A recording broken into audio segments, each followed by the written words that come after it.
Hello everyone, cafe general studies की इस video series में आपका मैं ललित सिंह डाराकोटे पुनः स्वागत करता हूं। आज की इस वीडियो में हम देखने जा रहे हैं नायब तहसीलदार उत्तराखंड और पीसीएस के जो 20/11/2016 को एग्ज़ाम होता है उसमें आए हुए इंपॉर्टेंट जीएस के क्वेश्चन जितने भी हैं। सभी जीएस के क्वेश्चन तो मैं कवर नहीं करूँगा, लेकिन कुछ ऐसे जीएस के क्वेश्चन रहते हैं जिनकी प्रोबेबिलिटी रहती है, जिनकी एक्सपेक्टेशन रहती है कि वो दोबारा से किसी न किसी एग्जाम में पूछे जा सकते हैं। तो ऐसे जितने भी क्वेश्चन हैं उनको हम आज शुरू करने इस वीडियो के माध्यम से आप लोगों तक पहुंचाने का प्रयास करेंगे। तो चलिए शुरू करते हैं।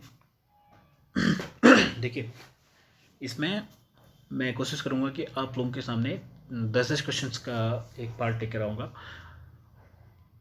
सबसे बेटर व्यू इस वीडियो का आप तभी कर सकते हैं जब आप स्क्रीन में दिए गए जितने भी क्वेश्चन हैं, इन क्वेश्चंस का आंसर आप सेल्फ पहले अपना ही खुद से देने का प्रयास करें, वीडियो को पॉज करके, तब जाकर वीडियो को कंटिन्यू करें आंसर्स के लिए। ठीक है, तो इससे आप रियल टाइम पे अपना सेल्फ एवोल्यूशन भी कर पाएंगे और क्वेश्चंस का आंसर, सही आंसर भी आपको पता चल जाएगा। तो पहला क्वेश्चन है, पवार शासकों की प्रथम राजधानी कहाँ थी? ठीक है, पवार शासकों की प्रथम राजधानी हम जानते हैं सभी, चांदपुरगढ़। गढ़वाली समाचार पत्र के संपादक कौन थे? विश्वम्बर दत्त विश्वम्बर दत्त जी गढ़वाली समाचार पत्र के संपादक थे। कौन सा स्वतंत्रता संग्राम सेनानी पेशावर कांड का नायक कहलाता है? Answer will B Veer Chandra Singh Garhwali. किस वर्ष टिहरी रियासत का स्वतंत्र भारत में विलय हुआ था? 1949। जिस क्वेश्चन में मुझे लगेगा कि थोड़ी बहुत एडिशनल इन्फॉर्मेशन आपको देनी चाहिए, उस क्वेश्चन में मैं इन्फॉर्मेशन कोशिश करूँगा कि आपको पहुँचा सकूँ। बाकी टू द पॉइंट जितने क्वेश्चन हैं उनको आप हो सके तो नोट भी करते रहिएगा। ठीक है, 2011 की जनगणना के अनुसार जनसंख्या की दृष्टि से उत्तराखंड कौन सा नंबर है? 20वां स्थान। ठीक है, राज्यों के पुनर्गठन अधिनियम 1956 का आधार क्या था? भाषाई आधार पर राज्यों का पुनर्गठन किया गया था, हम सभी जानते हैं। आप सभी के लिए क्वेश्चन में जोड़ रहा हूँ कि भाषाई आधार पर बनने वाला जो भारत का पहला राज्य था वो कौन सा था? ठीक, नेक्स्ट क्वेश्चन है, टिहरी रियासत का प्रथम राजा कौन था? ठीक है, जानते हैं कौन था? सुदर्शन शाह। कुमाऊं विश्वविद्यालय नैनीताल की स्थापना किस वर्ष हुई थी? आप सभी जानते हैं 1973 में, क्योंकि या तो कोई बच्चा गढ़वाल से पढ़ा होगा या कुमाऊं विश्वविद्यालय से पढ़ा होगा। गढ़वाल और कुमाऊं दोनों विश्वविद्यालय की स्थापना हम पढ़ते हैं 1973 में ही की गई थी। वर्ष 2016 में उत्तराखंड में राष्ट्रपति शासन संविधान के किस अनुच्छेद के अंतर्गत लगाया गया था? वो था आर्टिकल 356। देखिए, 352 है राष्ट्रीय आपातकाल, 356 है राष्ट्रपति शासन और 360 है वित्तीय आपातकाल। 356 जिसे हम राष्ट्रपति शासन बोल रहे हैं उसको एक अन्य नाम से भी बोला जाता है, इसे बोला जाता है संवैधानिक आपातकाल। ठीक है, तो कहीं पर अगर क्वेश्चन आता है आपका संवैधानिक आपातकाल क्या होता है, तो आप सीधा सीधा उत्तर बता सकते हैं कि उसे राष्ट्रपति शासन भी कहा जाता है। ठीक है, नेक्स्ट क्वेश्चन, राज्य लोक सेवा आयोग अपने कार्यों की वार्षिक रिपोर्ट कैसे प्रस्तुत करता है? State PSC. ठीक है, तो वो किसको करेगी? स्टेट के गवर्नर को, राज्यपाल को। अगला पार्ट, राज्य के मुख्य सूचना आयुक्त का कार्यकाल का प्रावधान क्या होता है और वर्तमान में मुख्य सूचना आयुक्त कौन है? देखिए, इस क्वेश्चन के दो पार्ट हैं। जो क्वेश्चन का ये पहला वाला पार्ट है वो एग्जाम में पूछा गया था, आप सभी को ये बताना है, ये करंट अफेयर्स का क्वेश्चन है आपके लिए, कि वर्तमान में मुख्य सूचना आयुक्त कौन है उत्तराखंड की। ठीक, हमने क्वेश्चन बताना है राज्य के मुख्य सूचना आयुक्त का कार्यकाल का प्रावधान क्या होता है, तो डेट इज़ 5 ईयर और 65 ईयर, मतलब 5 वर्ष का कार्यकाल या तो पूर्ण कर ले या फिर उसकी आयु कितनी हो चुकी है, अपनी व्यक्तिगत आयु 65 वर्ष। ठीक, नेक्स्ट, भारतीय संविधान का कौन सा अनुच्छेद पंचायतों के कार्यकाल की व्यवस्था करता है? भाग 9 में स्पष्ट वर्णन है, अनुच्छेद 243 पंचायती राज। नेक्स्ट, उत्तराखंड के किस मुख्यमंत्री ने, बहुत इंपॉर्टेंट क्वेश्चन है, पंचायतों में महिलाओं के लिए 50% स्थान आरक्षित किए थे? 2008 में तत्कालीन जो सीएम थे हमारे, कौन? भुवन चंद्र खंडूड़ी जी। ठीक है, तो उनके द्वारा ये प्रावधान किया गया था। उत्तराखंड में मंत्रिपरिषद में मुख्यमंत्री से अधिकतम मंत्रियों की संख्या कितनी हो सकती है? मुख्यमंत्री सहित हो गए, क्वेश्चन में थोड़ा मिसप्रिंट हो गया, कहीं कहीं पर क्वेश्चन में मिसप्रिंट अगर हो तो उसे इग्नोर कीजिएगा। मुख्यमंत्री सहित अधिकतम मंत्रियों की संख्या यहाँ पर हो सकती है 12, मतलब 11+1। ठीक है, भारत के सबसे लंबे अंतर्राष्ट्रीय सीमा की हिस्सेदारी कौन सा देश करता है? सबसे लंबी साझेदारी बनाता है बांग्लादेश और सबसे छोटी सीमा बनाने वाला है अफगानिस्तान। नौकरेक आरक्षित जैव मंडल कहाँ स्थित है? नौकरेक है मेघालय में। ठीक। नेक्स्ट, शोल वन, जो दक्षिणी प्रायद्वीपीय वन होते हैं उनको वहाँ पर शोल वन भी कहा जाता है। ठीक है, जो प्रायद्वीपीय पहाड़ियाँ हैं बेसिकली उनको शोल वन। दक्षिण भारत में ये शादी नहीं होगा, ये एक्चुअली यहाँ पर मिसप्रिंट हो गया है, यहाँ पर होना था तांबा। ठीक है, भारत में तांबा का सर्वाधिक उत्पादन करने वाला राज्य कौन सा है? तो तांबा का सर्वाधिक उत्पादन करने वाला राज्य है भारत में मध्य प्रदेश। नेक्स्ट, डॉल्बी इस्पात संयंत्र, ये है महाराष्ट्र में। झूम खेती को भारत में आम भाषा में क्या कहा जाता है? देखिए, इस झूम खेती के अलग अलग नाम है। छत्तीसगढ़, मध्य प्रदेश इस तरफ जाएंगे तो यहाँ पर कहीं पर दीपा इसको बोला जाता है, कहीं पर तो अनेक अनेक नाम से इसको जाना जाता है। उत्तर पूर्वी भारत में देखेंगे तो वहाँ पर अलग नाम से है। तो बेसिकली इसको एक जो हम आम भाषा में बोलते हैं उसको बोलते हैं स्थानांतरित कृषि। जो ऑप्शन दिया गया था इस एग्जाम में, तो राइट आंसर था इसमें स्थानांतरित कृषि। ठीक है, शिफ्टिंग कल्टीवेशन जिसको हम बोलते हैं। ठीक है, नेक्स्ट, हीराकुंड बांध किस नदी पर है? आप सभी जानते हैं, महानदी पर। भारत का ये सबसे लंबा बांध।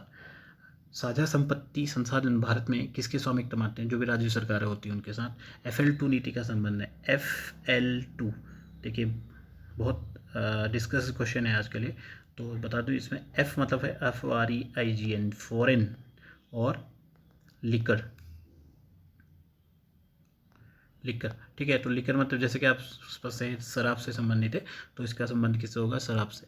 उत्तराखंड में IIM कहाँ पर स्थित है? IIM काशीपुर। क्लियर। मनसबदारी प्रथा किसने प्रारंभ की थी? आप सब जानते हैं, अकबर के द्वारा इसको स्टार्ट किया गया था। किस संधि के द्वारा प्रथम अंग्रेज मराठा युद्ध का अंत हुआ था? सालबाई की संधि हम सब पढ़ते हैं। ठीक है, सालबाई की संधि। नेक्स्ट क्वेश्चन है, किस गवर्नर ने भारत में ठगी प्रथा का अंत किया था? ये वही हैं जो भारत के पहले गवर्नर जनरल भी हैं। वो कौन? Lord William Bentinck. 1833 के एक्ट के तहत भारत में जब केंद्रीकरण का फाइनल स्टेप उठाया गया तो बंगाल के गवर्नर जनरल को उठा के बना दिया गया भारत का गवर्नर जनरल, उसके तहत लॉर्ड विलियम बेंटिक। ठीक है, तो answer will B Bentinck. Bharat में किस वर्ष सरकारी डाक सेवा की शुरुआत की गई थी? 1854। लॉर्ड डलहौजी के समय हम देखते हैं कि डाक सेवा, रेल सेवा इत्यादि इन चीज़ों का वहाँ पर खूब प्रसार हुआ था। हमारा राष्ट्रीय गीत वंदे मातरम किस पुस्तक से लिया गया है? दैट इज आनंद मठ। ठीक है, धन के बहिर्गमन के सिद्धांत को किसके द्वारा प्रतिपादित किया गया था? Grand old man of India. इनको बोला जाता है grand old man of India, अर्थात दादा भाई नौरोजी। ठीक है, तो दादा भाई नौरोजी के द्वारा धन के बहिर्गमन के सिद्धांत को ही प्रतिपादित किया गया था। इनके द्वारा ही भारत में पहली बार राष्ट्रीय आय की भी गणना की गई थी, जो थी 12 रुपये प्रति व्यक्ति। ठीक है, नेक्स्ट क्वेश्चन, प्रधानमंत्री उज्ज्वला योजना की कुल बजट राशि कितनी थी? 8,000 करोड़ रुपए के साथ ये योजना शुरू की गई थी। उज्ज्वला योजना हर घर में जो रसोई गैस पहुंचाई जाएगी, इसके तहत ये प्रावधान उसमें किया गया था। ठीक, तो आंसर विल बी 8,000 करोड़ रुपए। ठीक है, बौद्ध धर्म में त्रिरत्न क्या इंगित करता है? त्रिरत्न है बुद्ध, धम्म और संघ। ठीक है, तो बौद्ध धर्म के ये त्रिरत्न है। ठीक, बेगम मुमताज महल का मूल नाम क्या था? बेगम मुमताज महल का मूल नाम, ठीक है, अर्जुमंद बानो। नेक्स्ट, लोकसभा में प्रथम अध्यक्ष जीवी मावलंकर। भारत के संविधान का कौन सा अनुच्छेद जम्मू कश्मीर पर प्रत्यक्ष रूप से लागू होता था? 370, जिससे अब निरस्त कर दिया गया है। किस संवैधानिक संशोधन को भारतीय संविधान का संशोधित संस्करण या मिनी कॉन्स्टिट्यूशन जहाँ पर भी आएगा आपने इसीलिए लिखा देना है 42वां संविधान संशोधन 1976। आपातकाल जब उसमें इमरजेंसी लगी थी देश में 75-77 के टाइम पे, तो उसके बीच में ये बहुत सारे संशोधन किए गए थे, इंदिरा गांधी जी के द्वारा ये लाया गया था। ठीक है, तो 42वां संविधान संशोधन 1976 याद रखिएगा। इमरजेंसी के टाइम पर आया तो 76 आंसर, इसलिए याद रखिएगा। डॉक्टर अम्बेडकर के अनुसार किस अनुच्छेद को भारतीय संविधान की आत्मा कहा गया है? आर्टिकल 32, संवैधानिक उपचारों का अधिकार, राइट टू कॉन्स्टिट्यूशनल रेमेडीज। ठीक है, इसी में हमारे 2 क्वेश्चन बनते हैं कि जब भी किसी व्यक्ति का जो मौलिक अधिकार उनका हनन किया जाता है तो जब सुप्रीम कोर्ट में जाता है तो या हाई कोर्ट में जाता है तो किसी भी न्यायालय के द्वारा वहाँ पर रिट जारी की जाती है। तो क्वेश्चन पूछा जाता है बहुत बार कि सुप्रीम कोर्ट जो होता है वो किस अनुच्छेद की रिट जारी करता है, 32, और हाई कोर्ट जो है सुप्रीम कोर्ट 32 और हाई कोर्ट को आप याद रखना है 226। इन दोनों आर्टिकल के तहत वो रिट जारी कर सकता है। रिट्स हमारी 5 प्रकार की होती हैं। ठीक है, तो सब आप पढ़ते हैं। नेक्स्ट, कुतुब मीनार की ऊंचाई कितनी है? कुतुब मीनार की ऊंचाई 72.5 मीटर। ठीक है, फीट में बताइए इसका कितना होगा, फीट में कमेंट बॉक्स में बताइए कि फीट में कितनी होगी। रजिया सुल्तान किस वर्ष शासक बनी थी? हम सभी जानते हैं 1236 में ये पहली महिला शासक थी। भारत में प्रधानमंत्री मुद्रा योजना कब प्रारंभ की गई थी? 8 अप्रैल 2015, 8/4/15। ठीक है, 8/4/15 को ये भारत में शुरू की गई थी। नेक्स्ट क्वेश्चन है, प्रधानमंत्री सुरक्षा बीमा योजना PMSBY, इसको शॉर्ट फॉर्म बोला जाता है। तो इसमें जो प्रीमियम है 12 रुपये पर ईयर, प्रतिवर्ष आपको 12 रुपये इसमें जमा करने होते हैं। गुजरात, उड़ीसा, झारखंड, त्रिपुरा, कर्क रेखा इनमें से किस में से नहीं गुजरती है? आप सभी जानते हैं 8 राज्यों से होकर भारत में गुजरती है कर्क रेखा, जिनमें से उड़ीसा है। इनमें से जो ऑप्शन दिए गए हैं उनमें से उड़ीसा ऐसा ऑप्शन है जिसमें से कर्क रेखा नहीं गुजरती है। नेक्स्ट, वह प्रिंटर जो बहुत ही सूक्ष्म स्याही कणों द्वारा अक्षर और आकृति बनाकर उच्च गुणवत्ता का आउटपुट देता है क्या कहलाता है? जिसको हम बोलते हैं लेजर प्रिंटर। ठीक है, लेजर प्रिंटर। किस अधिनियम के अंतर्गत भारत में सर्वोच्च न्यायालय की स्थापना ब्रिटिश शासन द्वारा की गई थी? देखिए 1773 के अधिनियम। इस क्वेश्चन में काफ़ी ट्रिकी क्वेश्चन है। ऑप्शन 1773 भी है, 1774 भी है। देखिए 1773 का रेगुलेटिंग एक्ट है जिसके तहत 1774 में सर्वोच्च न्यायालय की स्थापना की गई है। तो क्वेश्चन की लैंग्वेज देखिए, उसने ये नहीं पूछा कि सर्वोच्च न्यायालय कब बना, सर्वोच्च न्यायालय किस अधिनियम के द्वारा बना, ये क्वेश्चन पूछ रहा है। तो अधिनियम अगर आता है तो रेगुलेटिंग एक्ट 1773। ठीक है, तो इस तरीके से आप क्वेश्चन की कभी कभी लैंग्वेज में भी फंस सकते हैं। ठीक है, तो थोड़ा गौर से पढ़ने की ज़रूरत है। तुम्हारे लिए उपन्यास के रचयिता कौन है? हिमांशु जोशी जी का ये उपन्यास है, हिमांशु जोशी। ठीक है, उत्तराखंड राज्य के किस जनपद की सीमा? काफ़ी इंपॉर्टेंट क्वेश्चन है। उत्तराखंड का मैप देखिएगा, 7 जनपदों से सीमा बनाने वाला जो जिला है वो कौन है? पौड़ी। ठीक है, नर्मदा बचाओ आंदोलन, मेधा पाटकर जी। भारत और नेपाल के मध्य कौन सी नदी सीमा बनाती है? काली नदी। लवणीय जल में उगने वाले जो पौधे होते हैं उनको क्या बोला जाता है? हेलोफाइट्स। हेलोफाइट्स। सेलाइन वाटर में जो भी पौधे उगते हैं उनको बोला जाता है हेलोफाइट्स। ठीक, नेक्स्ट क्वेश्चन, जैव प्रौद्योगिकी संस्थान उत्तराखंड में कहाँ स्थित है? पंतनगर में ये स्थित है। ठीक, नेक्स्ट, RS फैक्टर नाम का क्या आधार है? RS फैक्टर, ठीक है, ये रिसर्च मंकी था अफ्रीका में, उसके आधार जब हम ब्लड ग्रुप का जो नामकरण है, ब्लड ग्रुप के बारे में जब आप पढ़ते हैं तो वहाँ पर इसका जिक्र आपने जरूर पढ़ा होगा, RS फैक्टर रिसर्च मंकी। ठीक है, मार्स गैस CH4 जिसको बोलते हैं मीथेन। ठीक है, तो मार्स गैस मीथेन। किस वर्ष मानव जीनोम का अनुक्रमण सफलतापूर्वक किया था? ह्यूमन जीनोम जो था सक्सेसफुली सबसे पहले कब किया गया था? वर्ष 2001 में। नेक्स्ट,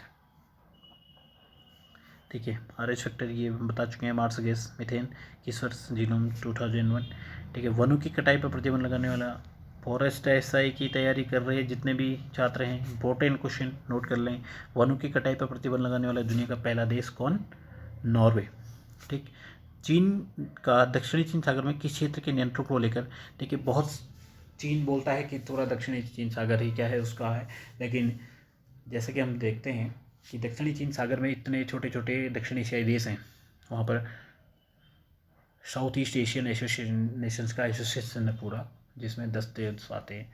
ठीक है, तो उन सभी का बॉर्डरिंग जो सी है वो है साउथ चाइना सी, लेकिन चीन कहता है कि वो पूरा का पूरा क्षेत्र केवल अकेले उसका अधिकार है। तो वहाँ पर बहुत सारी छोटे छोटे द्वीप हैं, वहाँ पर स्प्रेटली द्वीप है जिसके तहत ये वहाँ पर विवाद चलते रहता है, स्प्रेटली द्वीप। ठीक है, कौन सा राज्य देश का पहला डिजिटल राज्य है? केरल पहला डिजिटल राज्य बना था। Editor unplugged media magnets नेताज and me पुस्तक के लेखक कौन है? विनोद मेहता जी इसकी पुस्तक के लेखक है। मानव शरीर के किस अंग द्वारा इंसुलिन हार्मोन का स्रावन किया जाता है? इंसुलिन किस काम आता है? कमेंट करके ज़रूर बताइएगा। हमारे शरीर में एक जो पत्ती की तरह संरचना होती है पैनक्रियाज की, जिसको हम हिंदी में बोलते हैं अग्न्याशय, ठीक है। तो अग्न्याशय से हमारा इंसुलिन क्या होता है? मानव शरीर में सीक्रेट किया जाता है, ठीक। सात ताल कहाँ है? सात ताल नैनीताल में है। द्रोण सागर ताल कहाँ है? काशीपुर में। डोडी ताल उत्तरकाशी में। विरही ताल कहाँ है? चमोली में, ठीक है। नेक्स्ट, रुद्रप्रयाग में किस सहायक नदी का संगम अलकनंदा से होता है? ठीक है, 5 प्रयागों में से जो सेकेंड लास्ट प्रयाग है, अंतिम प्रयाग है देवप्रयाग, ठीक है। उससे पूर्व पड़ता है रुद्रप्रयाग। तो रुद्रप्रयाग में हमारा संगम बनाती है अलकनंदा के साथ कौन? मंदाकिनी रिवर। किस हिमालयी क्षेत्र में वर्षा काल में सर्वाधिक वर्षा होती है? शिवालिक, बाह्य हिमालय, आंतरिक हिमालय या इन तीनों में? इनमें से सबसे ज़्यादा जो बारिश होती है वो होती है बाह्य हिमालय में। चाय की खेती के लिए कौन सी मिट्टी सर्वाधिक? दोमट और कछारी मिट्टी इसको बोला जाता है। दोमट प्लस कछारी मिट्टी, ठीक है, कछारी मिट्टी इसको बोला जाता है, ठीक। चीन युद्ध 1962 से पूर्व निम्नलिखित में से कौन सी जनजाति तिब्बत से व्यापार करती थी? राजी, बुक्सा, भोटिया और थारू। अब देखिए, उत्तराखंड का मैप अगर याद हो आपको, ठीक है, इस तरीके से ही है। तो ये ऊपर का जो ये प्रदेश है इसको हम बोलते हैं वहाँ पर भोट प्रदेश, ठीक है। तो यहाँ पर उत्तरकाशी, चमोली, पिथौरागढ़, तो यहाँ पर रहने वाले निवासी क्या? भोटिया निवासी, भोटिया जनजाति, ठीक है। तो answer will be Bhotia. Alright, next, जनवरी 1921 में उत्तराखंड की जनता ने किस स्थान पर कुली वेगार न देने की शपथ ली थी? ठीक है, सरयू प्लस गोमती का संगम कहाँ पड़ता है? बागेश्वर में। तो राइट आंसर इसका भी होगा बागेश्वर में। बद्रीदत्त पांडे इस आंदोलन के प्रमुख नेता रहे थे, बीडी पांडे, ठीक है। किस नदी पर कोटेश्वर बांध निर्मित किया जा रहा है? कोटेश्वर बांध किस नदी पर है? अच्छा, कोटेश्वर बांध कहाँ है ये आपके लिए क्वेश्चन होगा। तो कोटेश्वर बांध कहाँ है? जल्दी कमेंट बॉक्स में बताइएगा। भागीरथी नदी पर ये है। उत्तराखंड में प्रथम डेयरी संघ कहाँ स्थापित किया गया था? हल्द्वानी में। नेक्स्ट, उत्तर प्रदेश जमींदारी उन्मूलन एवं भूमि सुधार अधिनियम बहुत पुराना है, 1950 में ये लाया गया था। उत्तराखंड विधानसभा में अनुसूचित जनजाति के लिए हैं 2 सीट और अनुसूचित जाति SC के लिए हैं, ये ST के लिए हैं 2, पुरोला और नानकपत्ता, ठीक है। और SCs के लिए हमारे पास आती हैं, शेड्यूल कास्ट के लिए 13, ठीक है। नेक्स्ट, उत्तराखंड पुलिस का ऑपरेशन स्माइल मुस्कान योजना का संबंध, जो इसका संबंध है, आंसर हो गया इसका बच्चे।